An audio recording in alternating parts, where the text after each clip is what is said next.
நம்ம பீர்க்கங்காய் கூட்டு எப்படி செய்யுதுன்னு பார்க்க போகிறோம். அதுக்கு முன்னாடி வந்து ஒரு 50 கிராம் கடலப்பருப்பு எடுத்து நான் ஒரு மணி நேரத்துக்கு முன்னாடி ஊற வச்சுட்டேன். ஏன்னா இதுதான் ஊறணும். பீர்க்கங்காய் வந்து குக்கரில் ரொம்ப சீக்கிரமாக ஒரே விசிலில் வெந்துடும். இதுதான் ஊறாது. அதனால் ஒரு மணி நேரம் இதை ஊற வச்சு எடுத்து வச்சுக்கலாம். நம்ம வந்து 1/2 கிலோ பீர்க்கங்காய் இன்றைக்கி செய்ய போகிறோம் கூட்டு.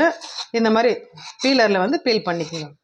பீல் பண்ணி பொடியாக நறுக்கிட்டு நம்ம பார்க்கலாம். சிறு சிறு துண்டுகளாக கட் பண்ணி எடுத்துக்கிட்டேன் நான் 1/2 கிலோ பீர்க்கங்காவை. இப்போ அதை குக்கரில் சேர்த்துக்கலாம். முதல்ல வந்து கடலப்பருப்பு சேர்த்துக்கலாம்.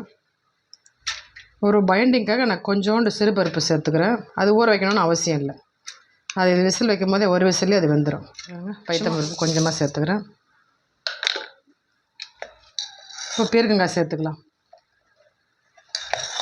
இது பார்க்க தான் எவ்வளோ நிறைய இருக்கும். குக்கர் நிறைய வந்துடுச்சு பாருங்கள். இது விசில் வச்சு எடுத்தால் உள்ளே போயிடும். வெந்ததுன்னா இந்த துண்டே வந்து இதில் பாதி கால்வாசி ஆகிடும். 2 வெங்காயம் 2 தக்காளி நறுக்கி வச்சுருங்க, அதை சேர்த்துடலாம். இது தேவையான உப்பு, ஒரு 1/4 ஸ்பூன் மஞ்சப்பொடி, ஒரு 3/4 ஸ்பூன் வந்து மிளகாத்தூள், ஒரு டம்ளர் தண்ணி ஊற்றிக்கிறேன். இது மேலே இருக்குது. நம்ம ஸ்டவ் ஆன் பண்ணி எடுத்து வச்சோம்னா ஒரு கொதிலே உள்ளே போயிடும். ஒரு கலரிட்டேன். இப்போ வந்துட்டு விசில் போட்டு 2 விசில் நிறுத்திட்டு மூடிட்டு 2 விசில். நிறைய வேகக்கூடாது, 2 விசில் தான். நம்ம 2 ஸ்பூன் எண்ணெய் ஊற்றி தாளிச்சிக்கலாம். கூட்டுக்கு ஒரு 1/2 ஸ்பூன் கடுகு சேர்த்துக்கிறேன். ஒரே ஒரு நீட்டு மிளகாய் அதை 2ஆக கிள்ளி போட்டுக்கிறேன். நல்லா பொரிஞ்சிச்சு. ஒரு 5-6 பல் பூண்டு தட்டி வச்சுரு, அதில் சேர்த்துக்கலாம். லேசாக ஒரு வதக்கலாம். விசில் அடங்கிடுச்சு. இப்போ நம்ம திறக்கலாம்.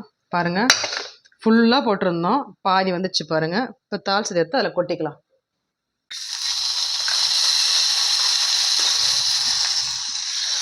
இன்னும் ஒரு கலரி ஒரு கொதி வச்சுட்டு கறிவேப்பிலை போட்டு நிறுத்த வேண்டியது தான். இப்போ வந்து கறிவேப்பிலை கிள்ளி போட்டுக்கலாம்.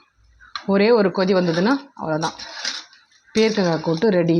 உங்களுக்கு கொஞ்சம் தண்ணியாக இலக்க வேணால் இறக்கிக்கலாம், திக்காக வேணால் அந்த ஒரு கொதி. இது நான் பாருங்கள் 1 டம்ளர் தண்ணி தான் வச்சேன். பீர்க்கங்காய் இருக்கிற தண்ணி எவ்வளோ வந்திருக்கு பாருங்கள். பீர்க்கங்காய் கூட்டு ரெடி.